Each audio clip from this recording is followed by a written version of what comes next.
Hola a todos. Bueno, hoy estamos con uno de mis temas favoritos, porque es un ensayo que me compré del tal Juan Arana, que mi tendencia es a llamarlo Javier, no sé por qué, pero es Juan Arana, que escribe un ensayo corto, pero bueno, 166 páginas le salen en un formato, ya lo veis, como casi de bolsillo, sobre la conciencia, que es un tema que los más viejos del lugar sabéis que yo ya he tocado y tengo un ensayo propio escrito sobre él, y a ver si me acuerdo, os dejo el enlace lo podéis adquirir en Amazon, lo tengo colgado ahí desde hace 3 o 4 años por lo menos. Y si alguno está interesado en recibir no sé, lo que es el archivo de mi ensayo directamente a su correo o lo que sea, os ponéis en contacto conmigo y de una forma o de otra, pues ya por correo electrónico os puedo mandar el ensayo mediante un módico precio. ya se pactaría. Aparte de este pequeño inciso, mi ensayo se llama La conciencia desvelada, por cierto. Bien. ¿Qué es la conciencia? De Juan Arana, que es el tema que nos trae aquí, ¿no? Hoy.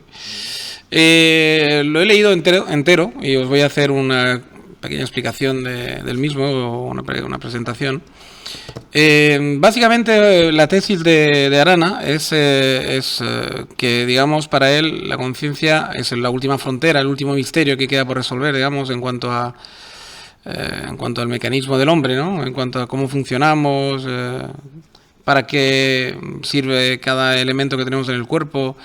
Está todo muy estudiado hoy en día con los instrumentos que tenemos en las manos, con todo, digamos, la parafernalia de aparatos, etcétera. Pues se ha estudiado prácticamente todo, se ha desvelado casi todos los misterios del funcionamiento del cuerpo humano, menos quizás pues la conciencia, ¿no? La autoconciencia que tiene el ser humano, porque la conciencia es una cosa que está repartida por todos los seres vivos.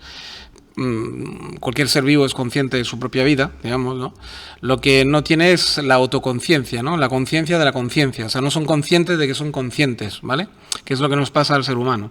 Y ahí está todo el misterio, según Arana. Para mí, si leéis mi ensayo, no es un misterio. Yo creo que lo tengo más o menos resuelto, entre comillas, porque evidentemente no soy taxativo, porque evidentemente dejo abierto al futuro, a futuros estudios, del futuro de muchas cosas, el resolver la ecuación, pero sí que para mí las cosas están mucho más claras que para él. Él lo envuelve en una especie de halo de última frontera, que no es exactamente, no lo pone como misterio, pero sí que pone como una especie de última frontera, como algo que no se puede, o que todavía y encima él de alguna forma aboga porque no se podrá resolver nunca del todo el por qué el ser humano pues tiene esa autoconciencia, ¿no? Entonces vamos a empezar de lleno con su ensayo, después de esa pequeña explicación, esa pequeña introducción, para que sepáis de qué va. Y es un tema para mí muy, muy interesante. Entonces, bueno, vamos de lleno. Si vamos a la página 17, para que ya os pongáis un poco en perfume de lo que él explica, de lo que él quiere llevarnos, que no estoy en contra de su ensayo en absoluto en la totalidad, porque hay muchas cosas que coincidimos prácticamente exactamente. Hay frases incluso de su ensayo que son calcadas de las mías, sin habernos leído, porque no nos conocemos, el Arana y yo, o sea, no nos hemos leído. Además él ha escrito su ensayo años después del mío, o sea, menos que me haya leído él a mí, yo a él no lo había leído nunca, ¿vale? O sea que, digamos, en todo caso me habría imitado él a mí. Bueno, página 17, dice así: en el fragor de la discusión llegué a pronosticar con mucho atrevimiento que nunca se conseguirá explicar la conciencia que poseemos los humanos, ni con las armas de la ciencia natural, ni tampoco con ningún otro medio.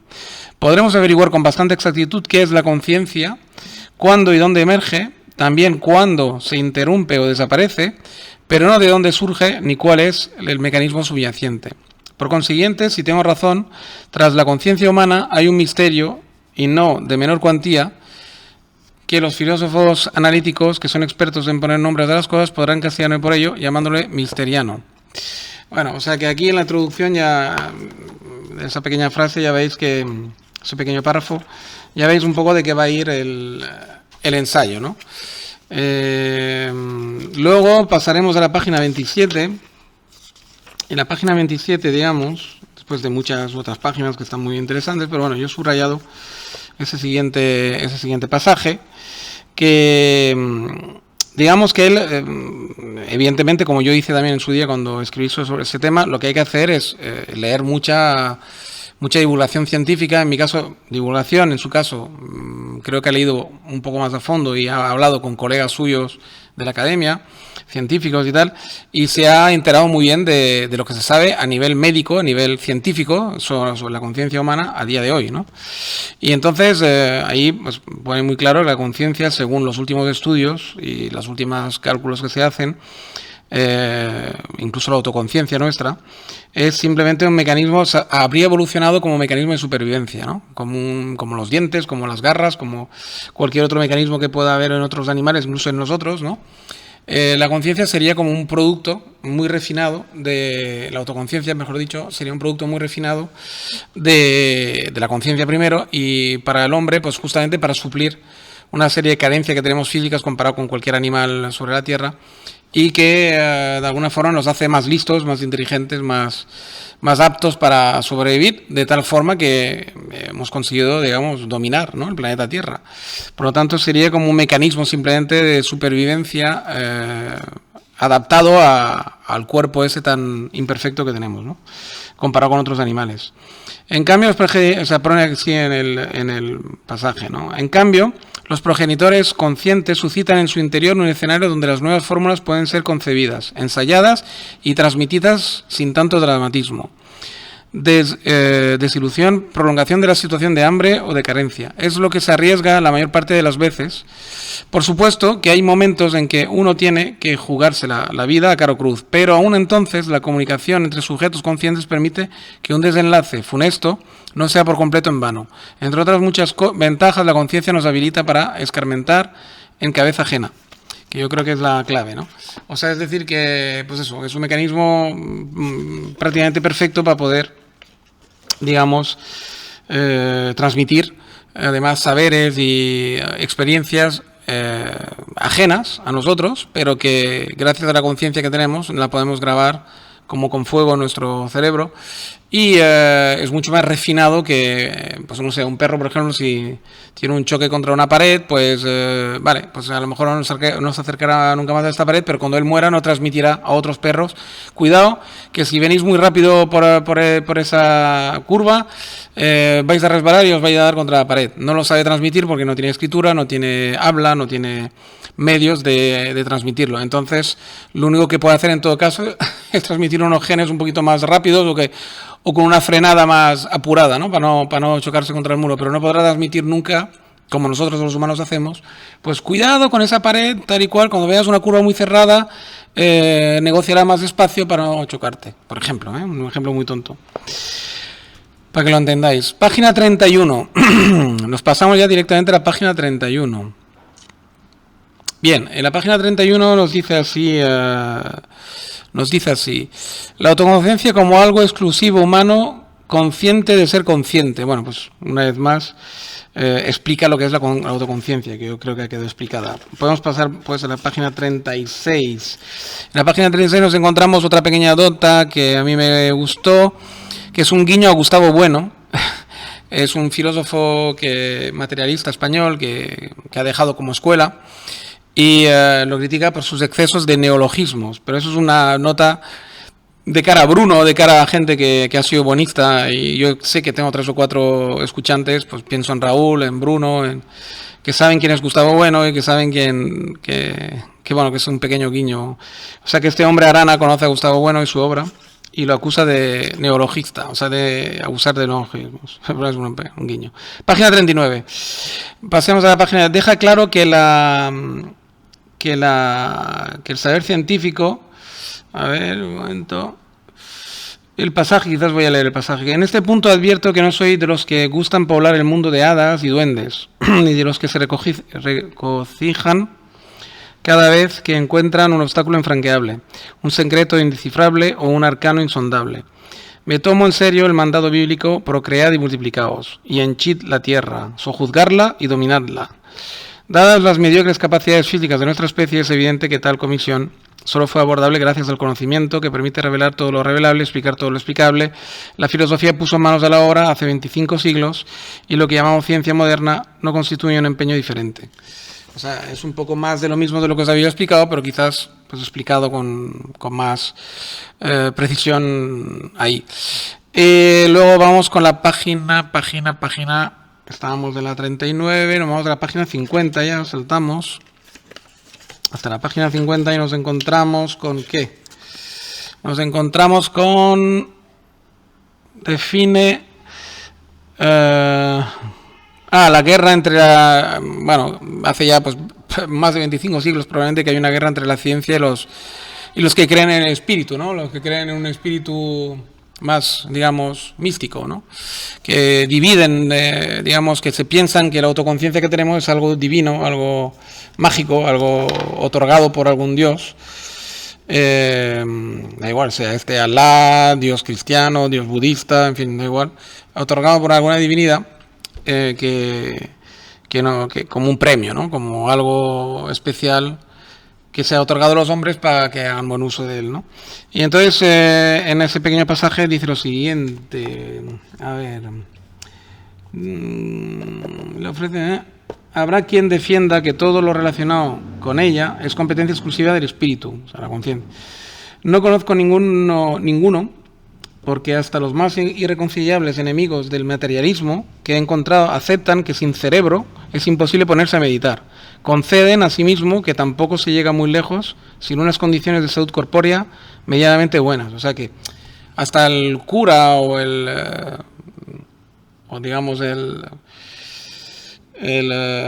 religioso, digamos, sea este musulmán, cristiano o lo que sea, más radical o lo que fuera, tienen que reconocer que sin cerebro pues no se puede meditar, ni se puede rezar, ni se puede hacer ninguna actividad. Por lo tanto, digamos, algo material tiene que haber, y por lo tanto tienen que reconocer que eso de separar tan nítidamente el cuerpo y el espíritu, pues es una cosa pues un poco complicada, como mínimo. En la página siguiente vemos que pone, vamos a ver, pone otro pasaje que puede ser interesante de leer, que dice así, decir que las experiencias pasadas dejan algún tipo de huella en el cerebro no está mal dicho, pero es demasiado poco y resulta vago en exceso. La tesis de que experimentamos pasiones porque determinadas fibras que unen el cerebro el resto de organismos se ponen tirantes o se rompen debe ser descartada por completo. Afirmar que el cerebro mueve los músculos inyectando en ellos gas a presión a través de los nervios podría ser una especulación aceptable hace 400 años, pero poco tiempo después fue descartada. No obstante, todos aquellos errores se debieron a que Descartes nació demasiado pronto, antes de que Galvani descubriese la relación entre electricidad y contracción muscular, o que Helmholtz iniciara el estudio de las descargas neuronales. Lo chocante del asunto es que autores contemporáneos presuntamente serios o informados censuran el osado científico y filósofo francés por haber localizado la interfaz cuerpo-espíritu en un punto concreto del cerebro. La glándula pineal. No, bueno, eso es un apartado que a mí me gustó especialmente porque hace poco, si los que me conocéis más y me seguís, sabéis que he resumido un ensayo de Descartes, justamente. Y Descartes tiene el honor de haber sido uno de los primeros en creer que para hacer buena ciencia había que tener un buen método, ¿no? Y el pobre hombre quiso ir un poco más allá y hizo ensayos en los cuales se metía en cosas muy complicadas como definir la conciencia humana, etcétera, pero con las herramientas que tenía en la mano y los conocimientos que tenía en la mano, ¿no? Y muchos a Descartes lo descartan porque dicen que decía cosas muy raras y tal, que no tienen nada que ver con la verdad, pero claro, hay que contextualizar también cuándo vivió, en qué época y las herramientas de las que disponía, ¿no? Por lo tanto, digamos que es un poco cruel y él también lo piensa, ¿ves? O sea que coincidimos en muchas cosas, él y yo. Página 54, la siguiente, no sé qué hay, finalmente, espiritual con reservas.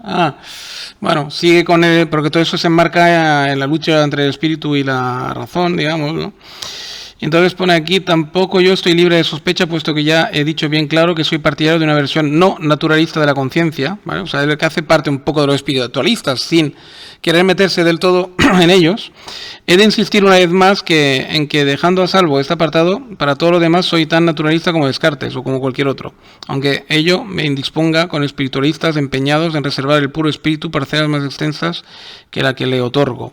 O sea, que se reconoce que él, a pesar de ser científico y tal, pues como mantiene que el espíritu no, pero la conciencia puede ser algo que trascienda un poquito las leyes naturales, pues en esa medida es un poco más espiritualista, pero deja bien claro que sin llegar a los excesos que llegan los muy religiosos, ¿no? Voy a beber un poco de agua.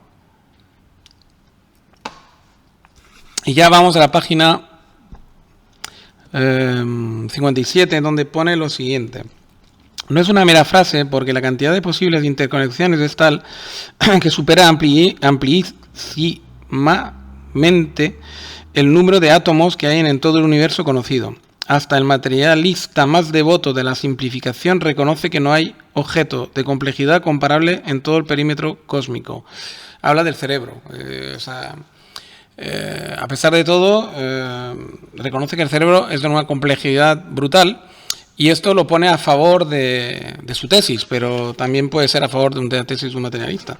Pero bueno, es interesante que nos subraye la complejidad del cerebro, ¿no? Que desde luego es un aparato pues bastante complejo. Para ser un aparato biológico es muy, muy, muy complejo, extremadamente complejo. Pues nada, página 64, entramos de lleno en el tema de su tesis, ¿no? O sea, de cómo va a defender su tesis, y va a dejar bien claro que no es incompatible, y se las apaña un poco para dejar claro que no es incompatible con la ciencia y tal, y es una defensa todo el rato de su tesis, ¿no? Entonces dice, todo lo que acabo de exponer acredita la tesis de que el conjunto de leyes, particularmente la de tipo físico-químico, que operan en la naturaleza, no acaba de configurar los acontecimientos cósmicos, y por lo tanto hay espacio para otro tipo de dinamismo y causas, lo cual tampoco implica que haya que recurrir por necesidad a causas espirituales, milagros, conciencias desencarnadas, para acabar de encarrilar la marcha del universo. Es verdad que sostengo que por lo menos en el caso de los seres humanos operan conciencias no naturalizables. Claro, todo eso según su teoría, según él.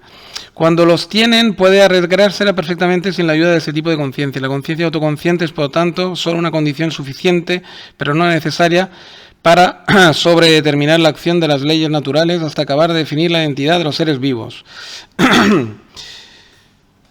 Bueno, aquí es que yo también hago funambulismos entre la ciencia más dura y también, aunque yo no defiendo el mismo digamos, pequeño apartado,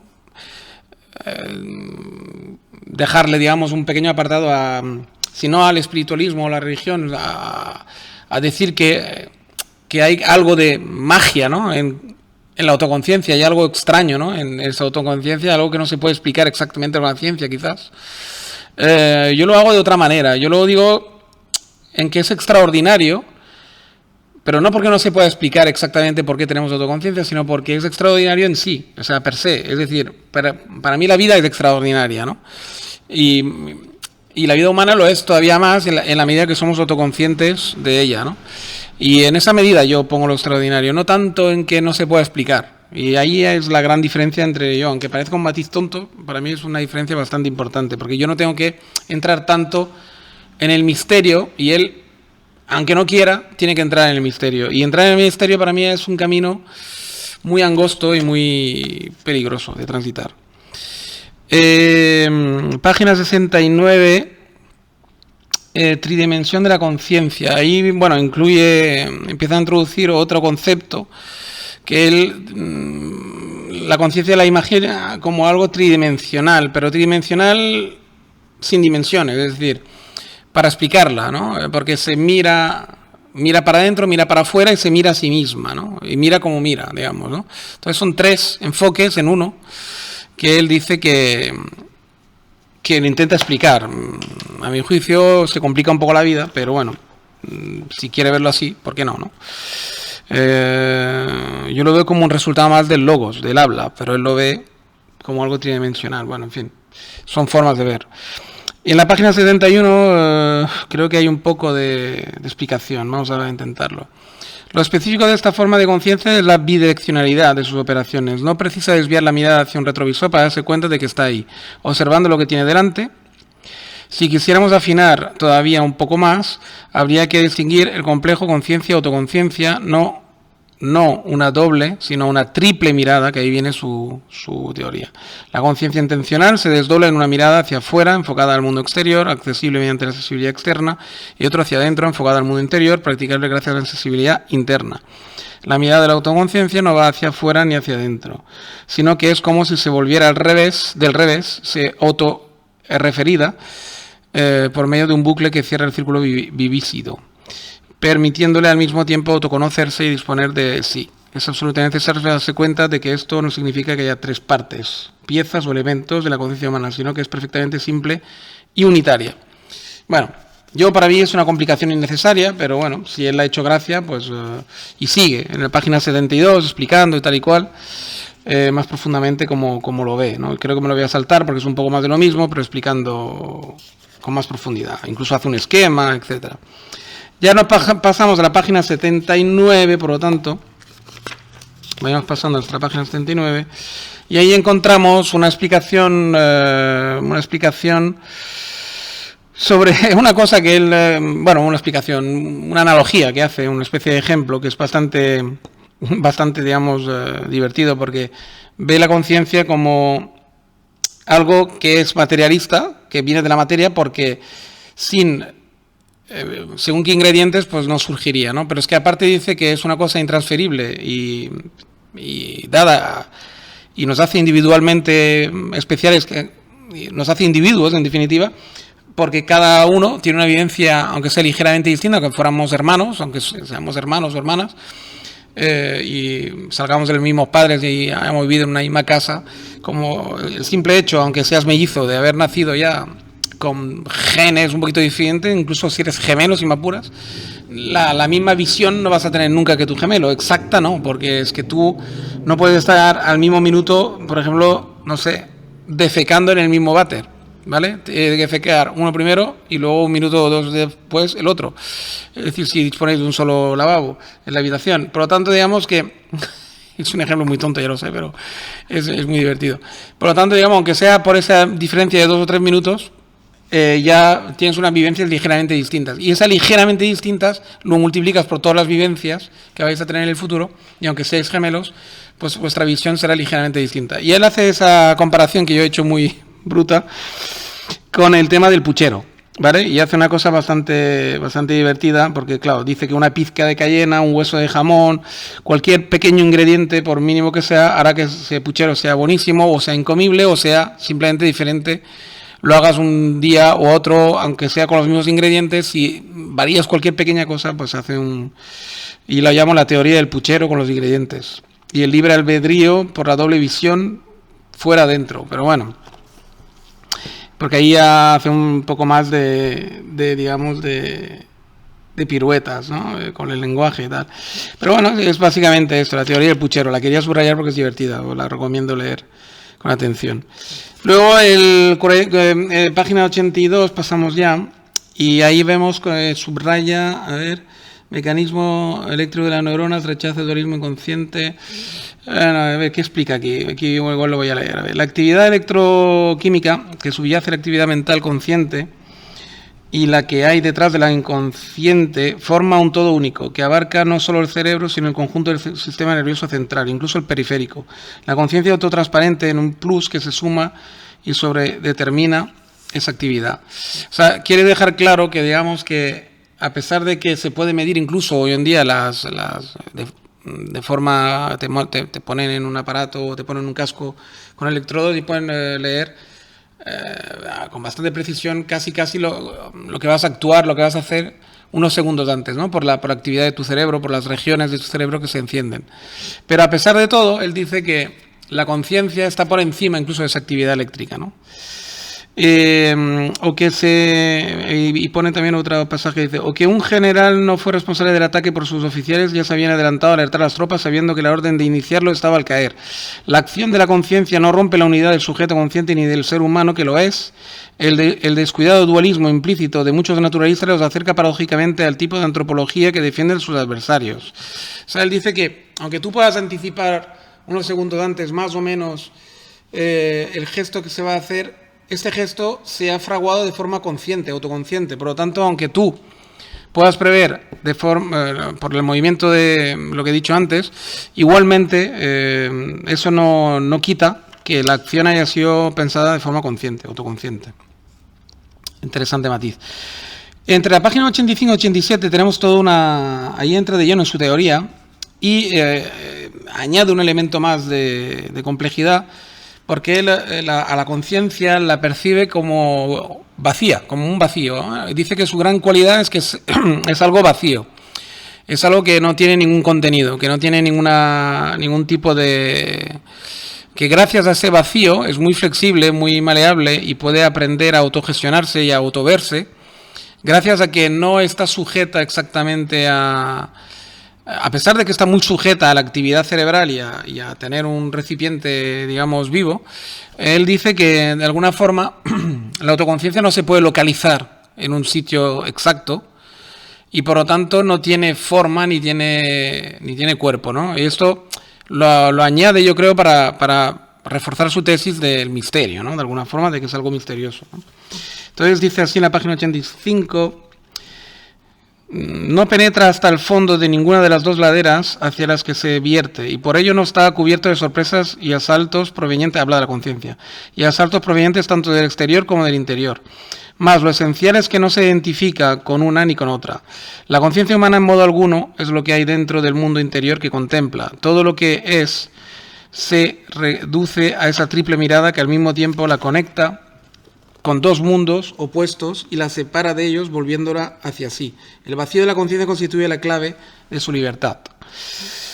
Ahí la libertad con mayúscula podría corresponder a la simplicidad de lo pleno. La simplicidad de lo hueco es lo propio de una libertad con minúsculas, vale decir, tan deficitaria como la nuestra. Bueno, podría leer mucho más, pero de alguna forma o de otra sigue, digamos, diciendo eso, ¿no? Que gracias a la simplicidad, a ese vacío, a ese aparente vacío de la conciencia, a ese aparente no forma, a ese aparente que no tiene, digamos, una sustancia concreta, le hace libre. Y añade otro elemento más que aquí es la libertad, ¿no? El concepto de libertad, lo que nos hace libres, o la pequeña parcela de libertad, pequeñita que tenemos, es precisamente la simplicidad de la conciencia, ¿no? Que es un mecanismo muy simple que no puedes aprehender con H, no puedes, digamos, asir y no se puede, digamos, manipular, por lo tanto, según él, ¿no?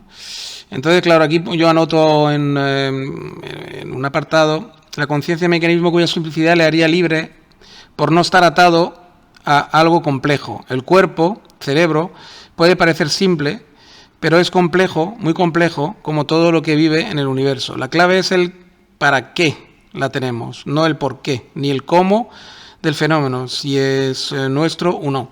Que ahí añado yo que para mí el gran misterio es para qué está, ¿no? No tanto el por qué, el cómo funciona, si es vacío o no vacío y tal, sino el para qué. Pero bueno, ahí es una pequeña discrepancia que tenemos él y yo. Luego ahí en la página 89-90 rechaza el debate del yo cerebro, yo mente, yo lenguaje, que yo precisamente es una de las claves. Para mí la conciencia no es más que logos, no es más que gracias a que sabemos hablar y tenemos la cavidad de la boca y la lengua y tal que nos permite el lenguaje, para mí la conciencia no es más que un producto muy refinado del habla, precisamente.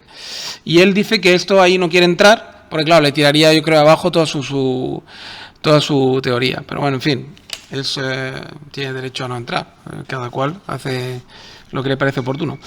Y esto estaría en la página, entre la página 90, ahí está un poco su debate, 89, 90 y tal. Su debate interno, lo que él dice. Luego pasamos a la página 93 y hay un subrayado aquí. Pero bueno, yo creo que es más de lo mismo el debate. Yo creo que voy a pasar ya directamente a la página. Vamos a pasar directamente. A ver. la página 96, yo creo que vamos a pasar a 96, que ahí sí que hay algo un poco novedoso, entre comillas.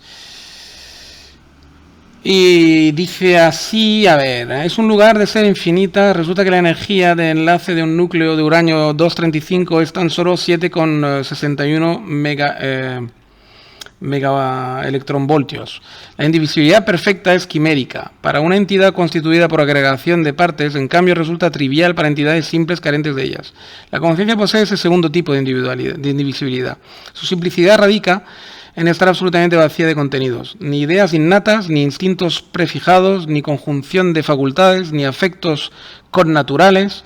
Nada. La conciencia se resuelve en pura extroversión. Extroversión hacia afuera, el mundo exterior, y extroversión hacia adentro, hacia el mundo interior, que es tan extraño a la conciencia misma como el otro. Bien se puede decir que en su andadura camina ligera de equipaje, porque es tan poco abriga temor alguno a ser despojada de él.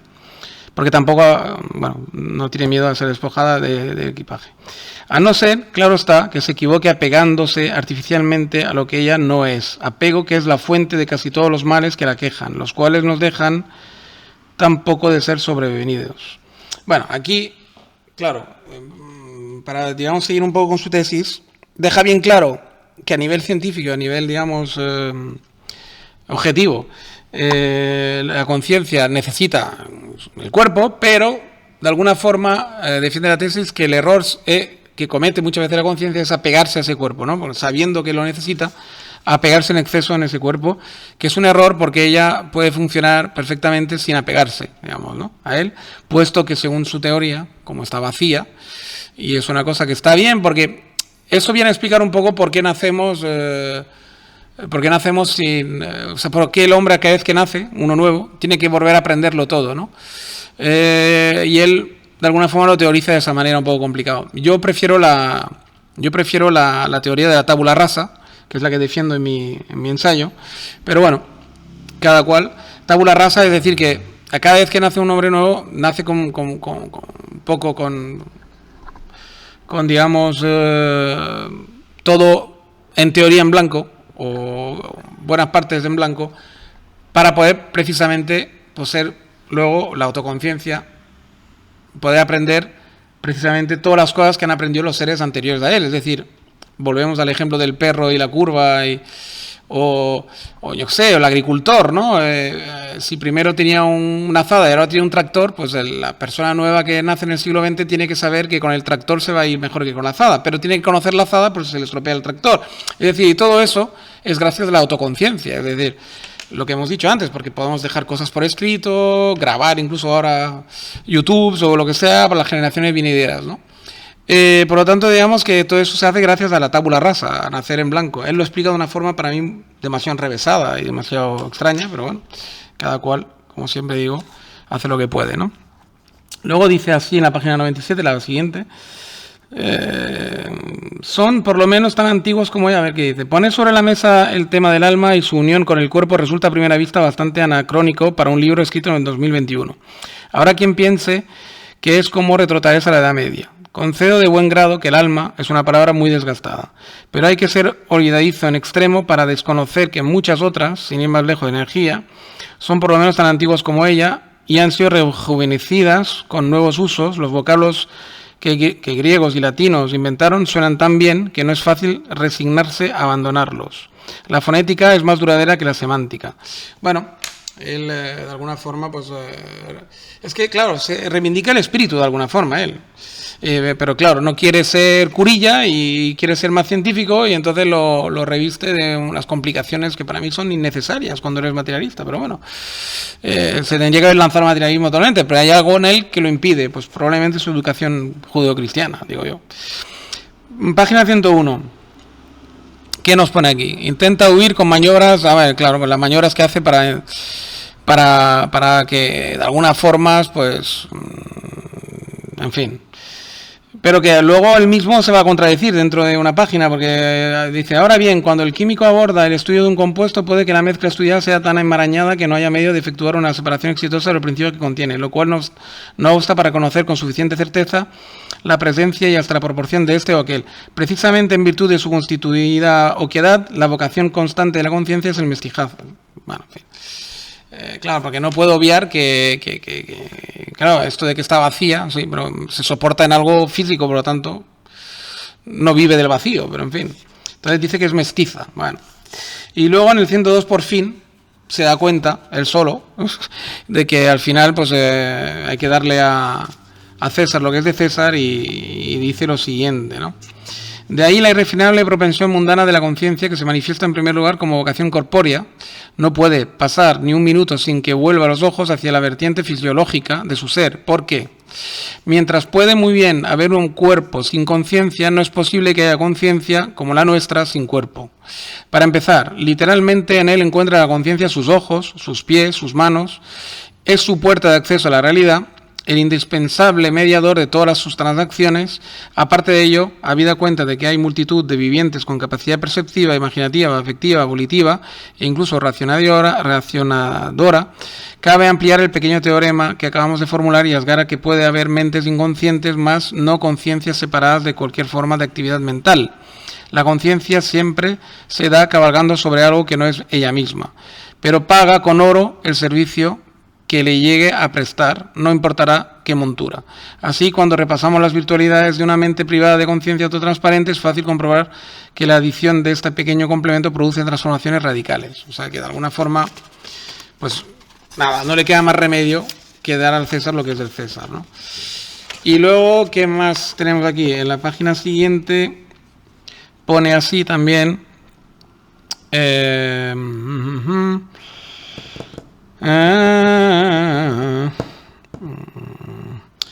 una entidad que sorprendentemente no se pierde a pesar de que una y otra vez se interrumpa el hilo de la conciencia y de que prácticamente todo haya cambiado desde el comienzo de la aventura existencial. Habla del paso del tiempo. En cuanto a la inteligencia, no es asunto para ser despachado en 2 o 3 líneas, pero sí de anunciar la diferencia sustancial que separa la inteligencia animal o también la meramente algorítmica. Habla de la inteligencia artificial, ahí va a introducir unas cosas que me gustan, que coincidimos, de la inteligencia consciente, que toda su corte de vueltas sobre sí misma, pórtico de la genialidad, de la neurosis, incluso dentro de la vida afectiva, la versión animal inconsciente que da lugar a esfera de las emociones. O sea que de alguna forma, pues también reconoce que gracias a su conciencia tenemos una inteligencia que trasciende a las mismas emociones a veces, ¿no? Cosa que en un animal pues no suele pasar, ¿no? O no pasa directamente. Y luego introduce directamente la inteligencia artificial que se está intentando crear, ¿no? Por lo tanto, y la quiere dejar bien claro que hay una diferencia total con nosotros, que nunca alcanzará la inteligencia artificial una inteligencia como la nuestra, porque vamos a leer lo siguiente. Es por otra parte de esperar, ya que los ingenieros informáticos y los programadores son gente pragmática, que gustan de elegir metas accesibles, de manera que en todo caso reservarían la autotransparencia, o sea, la conciencia, autotransparencia, la conciencia, un subíndice suficientemente elevado para no correr el riesgo de tener que llegar a ella en un plazo previsible. Con la inteligencia hay menos miedo. Tal vez porque se piensa, quién sabe, si con razón, que tampoco la inteligencia humana es para tanto. De manera que el desafío no es tanto emularla como superarla. Desde hace algún tiempo dentro del mundo de la artificial se piensa menos en inteligencia que en superinteligencia. O sea, que se están dando cuenta que la inteligencia humana, es decir, su capacidad para hacer cálculos, para nuestra capacidad para inventar, ingeniar cosas, fabricar objetos y tal, es superable. Pero, sin embargo, yo creo que nunca podrán hacer una máquina totalmente autoconsciente como nosotros, porque para la autoconciencia se necesita un cuerpo biológico, yo creo. Y el logos, el habla. Tú puedes hacer hablar una máquina, pero no la puedes hacer sentir con su cuerpo, ni él. Entonces, claro, no sentir con su cuerpo le falta una base de información. Es decir, siempre seremos superiores a la máquina y por eso nosotros somos los que vamos a inventar esa inteligencia artificial, esa máquina, porque nosotros estamos conectados a una infinita base de datos que es la vida. Es decir, nuestro cuerpo y el planeta Tierra para nosotros son una infinita fuente de datos que la máquina, la inteligencia artificial nunca tendrá acceso a ella, porque ella solamente puede tener acceso a lo que a lo que, digamos, incluso cuando pueda ver y sentir, tendrá acceso a lo que le permita su circuito, su circuito artificial. No tendrá acceso a las sensaciones de un cuerpo biológico. Por lo tanto, será muy complicado, se mire por donde se mire, que se pueda reproducir una autoconciencia como la nuestra. Y si no hay autoconciencia, no hay inteligencia superior. Eso está claro para mí. En cualquier caso, tampoco nosotros conseguimos igualar la capacidad de los murciélagos para la génesis y la discriminación conceptual dentro de un horizonte de ultrasonidos, ni de los detectores de rayos infrarrojos en el marco que le es propio. Mírese por donde se mire, la única conclusión sensata es que cuando la inteligencia conceptual humana se le priva de la existencia de la autoconciencia, se queda en la parte de abajo en cualquier escala de inteligencia, donde tenga que competir con las biológicas y las artificiales. Sí, porque tenemos un cuerpo tan poco, digamos, apto, que la verdad es que si no es por la autoconciencia que tenemos, pues no valemos para mucho, pero la tenemos. Entonces, claro, ahí está la clave del asunto, ¿no? Y luego ya nos pasamos de aquí a la página 123, en la que hay un pequeño anotación así muy tonta, pero que dice: a propósito de la justicia, todos los que trabajan con la ley saben muy bien que no se puede ser a la vez juez y parte, ¿no? Que es un poco la clave de su razonamiento. Es decir, él como de alguna forma ve que no se puede ser juez y parte, pues por eso mismo cree que el espíritu, que la conciencia tiene que ser de alguna forma algo como un poco más elevado, mágico, especial, y para poder ser juez de la parte. Pero bueno, es una cosa muy suya, ¿no? Muy suya. Página 127. Pues ahí deja claro lo que he dicho yo anteriormente, pero si lo queréis, os lo leo como lo dice él.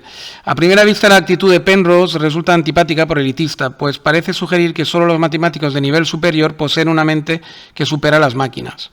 Sin embargo, basta con tener un espíritu medianamente observador para comprobar que muchas personas sin estudio ni educación esmerada dominan admirablemente la ironía, las alusiones indirectas y los segundos, terceros y cuartos sentidos, dando lecciones de sagacidad a los que toda una vida de estudio ha conseguido embotar el alma.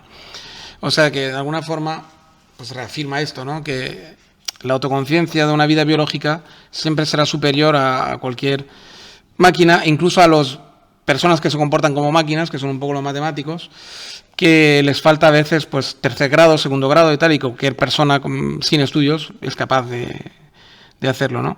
Y eso nos demuestra que es muy superior la inteligencia que se puede conseguir gracias a la autoconciencia.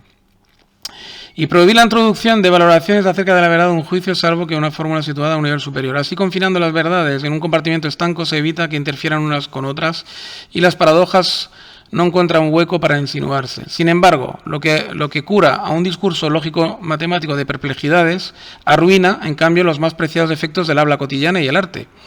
El ejercicio de la conciencia permite jugar al mismo tiempo con varias barajas semánticas, precisamente porque su autotransparencia faculta para efectuar sobre la marcha y de modo implícito las salvedades que en el otro caso requiere un cambio explícito de nivel. Un agente que emplee inteligencia artificial por fuerza de usar expresiones inequívocas, estrategias perfectamente adecuadas para hacer un uso riguroso del lenguaje, pero incompatibles con la multidimensionalidad semántica asociada a la conciencia autotransparente. O sea que, además lo estamos viendo con el chat GPT. Si os fijáis, el chat GPT le pidas lo que le pidas de hacer, siempre te hace un texto o algo muy correcto, sin doble sentido, sin frases oscuras, sin dejar nada de interpretación, de hecho, ¿no? Son todo cosas muy transparentes, muy claritas, muy lógicas, muy bien hechas, ¿no? Y ahí, precisamente, la falta de inteligencia, ¿no? La falta de conciencia. Es imposible que la transferencia del poder... Eso es factible precisamente porque el lógico y matemático sí poseen conciencia autotransparente, pero es imposible que las transfieran a los productos de su ingenio. Hay inteligencia artificial, pero no conciencia artificial de verdad, que es un poco lo que estamos tratando todo el rato aquí, ¿no? Ni la habrá, yo creo, ¿eh? Va a ser muy, muy, muy complicado que la haya.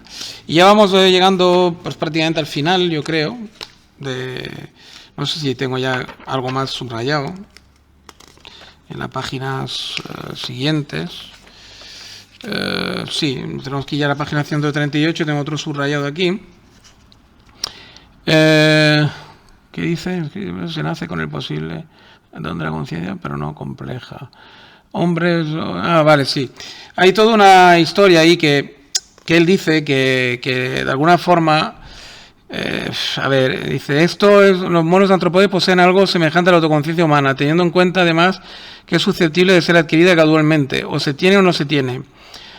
Quedaría por decidir si la alberga o no algún tipo de extraterrestre, para lo que precisamos actualizar lo que por ahora es remota posibilidad de comunicarnos con él. Bueno, hace toda una serie de comparación, así, tal y cual, sobre la posibilidad de que algunos extraterrestres puedan tener la autoconciencia como nosotros, algún mono que se acerque, etcétera. Y él dice que con la autoconciencia se nace, no se puede, crear, ¿no? Y de alguna forma estoy de acuerdo con él. Lo que pasa es que sí que es verdad que obvia una cosa que es, o sea, se nace con la posibilidad de tener autoconciencia, pero no se nace solo por el mero hecho de ser hombre ya con autoconciencia, porque ahí están los hombres lobos, o sea, los niños salvajes, los niños que se han criado en el bosque, que nunca han tenido contacto con humanos, sino solo con animales. Ha habido, cuando el caso es muy extremo, que los han encontrado ya adultos prácticamente y se han pasado toda la niñez y la infancia y la adolescencia en la selva, no han podido volver a aprenderles nunca a vivir en sociedad y menos a hablar y a leer. ¿Por qué? Porque ya se ha perdido la capacidad. Es decir, eso demuestra que no es un don, es una cosa que se va adquiriendo con el habla con otras personas y con ejercitar el habla. Si no hablas, es muy difícil que tengas conciencia humana. Tendrás una conciencia animalesca de ti, pero no humana. Y es obvia de una forma muy curiosa esa teoría, porque es una teoría que está más que estudiada. Y al menos que la hayan refutado hace poco tiempo, es muy raro que no haya mencionado esto. Bajando un poco el listón, como recomienda la epistemóloga del riesgo, cabe homologar un criterio de captación, según el cual son autoconscientes aquellos que los humanos reconocemos como tales, lo cual nos deja solos, por lo menos en lo referido a este planeta, y atentos a las novedades que nos puedan llegar de las profundidades del cosmos. Bueno, es verdad, hoy por hoy somos nosotros los que otorgamos y no otorgamos autoconciencia a los demás bichos, porque claro, nadie nos ha demostrado que haya otro que nos pueda juzgar a nosotros. Luego se mete con el tema del derecho animal, sujeto al derecho, bueno, dice que claro, tanto es derecho animal, tal, que hay que tener cuidado con lo que se legisla, porque, claro, al final podría ser que se degrade tanto la condición humana a un mero animal más, cosa que nos equiparemos tanto a los demás animales que al final nos carguemos la civilización, ¿no? Porque si al final nos creemos que somos uno más y no nos metemos un poquito por encima de los animales, pues llegaremos a un punto que ya nos convertiremos en animales nosotros también, ¿no? Lo cual puedo suscribir, que tiene su peligro esto que estamos haciendo de empujar tanto los derechos de animales, ¿no? Equiparándolo tanto al hombre. Considerando como todo orgánico estaba perfectamente integrado, sus partes encajaban admirablemente con otras. No había en él desequilibrios ni funcionalidades. Cualquier arista ya había sido limada hasta desaparecer por medio de Stronger for Life. Surgiera como surgiera, la conciencia fue un añadido no solicitado, un regalo a primera vista envenenado. Frente a lo que Arthur Clarke y Stanley Kubrick sugieren, la autoconciencia no potenció la cólera de la estirpe donde aterrizó, sino que introdujo en ella un germen de inquietud. Simplemente una semilla, porque durante muchos miles de años su presencia pasó desapercibida para la selección natural. Bueno, pues eso, que muchas personas se han preguntando, es la gran pregunta, ¿no? Si es un don, una maldición, en fin, eso la historia lo dirá, ¿no? Y esto yo también intento depurarlo en mi ensayo, pero bueno, es difícil llegar a una conclusión aquello explícita, ¿no? Porque es muy complicado. Luego hay una frase muy buena que también subrayo aquí: el destino de la humanidad es el mismo que el de la conciencia, o crece o muere. Totalmente de acuerdo también con esa frase. ¿Qué más tenemos por aquí ya? Acabando, tenemos página 147, 150, voy a beber un poco de agua, y el sprint final. ¿Qué nos dice ahí? Reconoce que sin cuerpo no hay conciencia, pero insiste en que es inexplicable. Llega a la misma conclusión que yo uso como comienzo. ¿Para qué? ¿Y por qué necesitamos la autoconciencia? En esto coincidimos los dos. No hacía falta introducir lo que él introduce. Bueno, es que dice cosas como estas, ¿no? Por ejemplo, vamos a ver. Si yo hubiera vivido las experiencias que ellas me manifiestan haber tenido, o sea, la típica gente que ha al borde de la muerte, que dice que han salido de su cuerpo, que se han visto a ellos mismos y tal, No son pocos los que lo atestiguan. Mi inclinación sería otra. Entonces mi trabajo se complicaría de un modo que probablemente me disuadiría de escribir sobre este asunto. Como en efecto es posible que algo capaz de navegar por sí mismo a través del espacio vuele, de hecho, con unas alas prestadas tan mediocres como las del cuerpo le ofrece. En condiciones ordinarias, el yo humano alcanza la conciencia usando el sistema nervioso, viendo con los ojos, escuchando con los oídos, gustando con la lengua, razonando con lo del neocórtex, memorizando con el hipocampo y estructuras asociadas, sintiendo afectos con la amígdala y otros componentes del sistema límbico, etc. Si además de ser un yo encarnado, como indudablemente soy, pudiera tener la opción de desencarnarme y encontrar mejor asociado para cumplir mis funciones, no llegaría al minuto lo que tardaría en decidirme. Mi religión, ni siquiera promete liberarme del cuerpo, sino que tan solo glorificarlo, lo que sin duda sería todavía mejor. Los transhumanistas proponen trasvasar mi mente a soportes más duraderos y capaces, pero a costa de convertirme a mí mismo en una especie de programa informático. O sea que, de alguna forma, viene a decir lo complejo que es todo el asunto este, ¿no? Y que realmente, si realmente fuera así, o sea, él mismo se contradice ahí, que está bien, porque es lo divertido de ser filósofo y de pensar.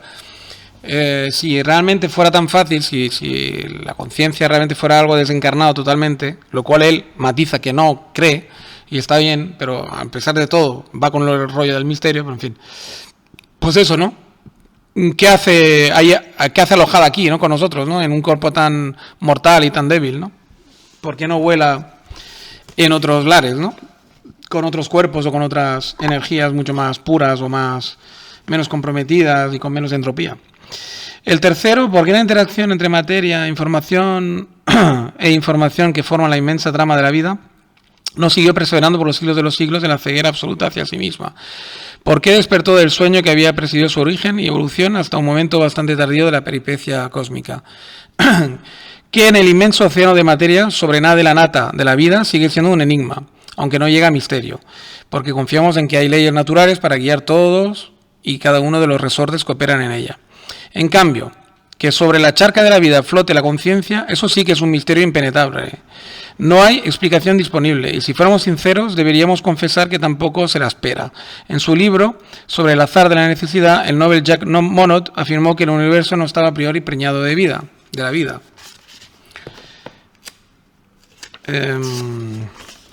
Yo lo creo equivocado. Dado el entramado legal que sostiene el cosmos, con energía disponible y tiempo suficiente, la aparición de la vida era un acontecimiento muy probable, cuando no inexorable. De lo que en absoluto estaba preñado era de conciencia.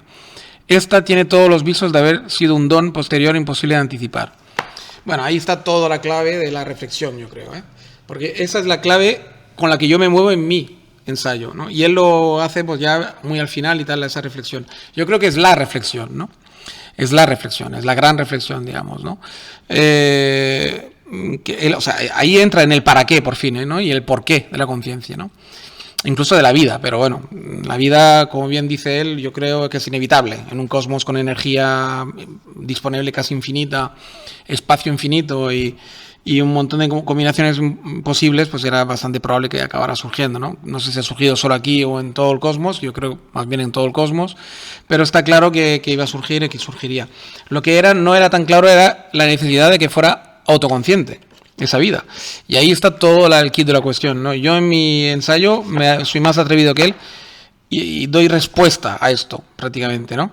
Creo que en definitiva, creo que es tan inevitable como la vida, la autoconciencia. Y que la materia la necesita incluso, pero bueno, eso es mi digamos tesis que desarrollo en mi ensayo, por quien le interese. Claro, la consecuencia no es ninguna muñeca rusa, es para cumplir un papel como todo lo demás, para servir a la vida. Bueno, en fin, es un poco la respuesta que doy, ¿no? Ahí había puesto una pequeña nota.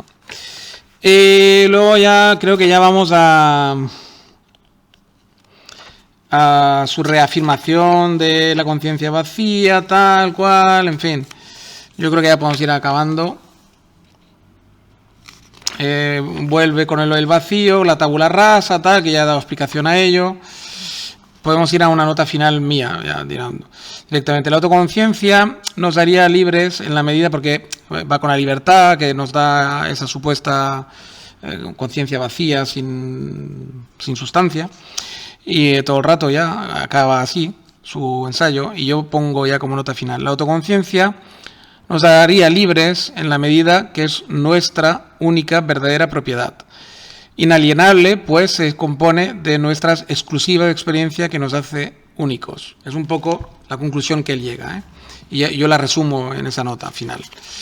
La resumo en esa nota final para no tener que leer tantas cosas como él pone al final, ¿no?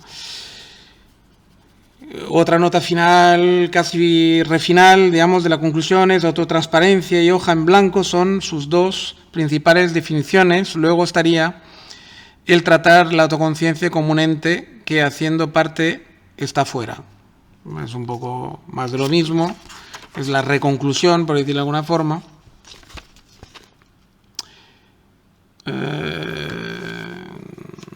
Y no sé si hay alguna nota final ya, porque la conclusión dura hasta la página 179. Entonces, conclusión, un tanto errática y pobre, pongo yo. Los seres somos irrepetibles entre nosotros, pero es un truco que al final es semejante e igual a muchos aspectos. La clave va por otro lado, el para qué, vuelvo a poner.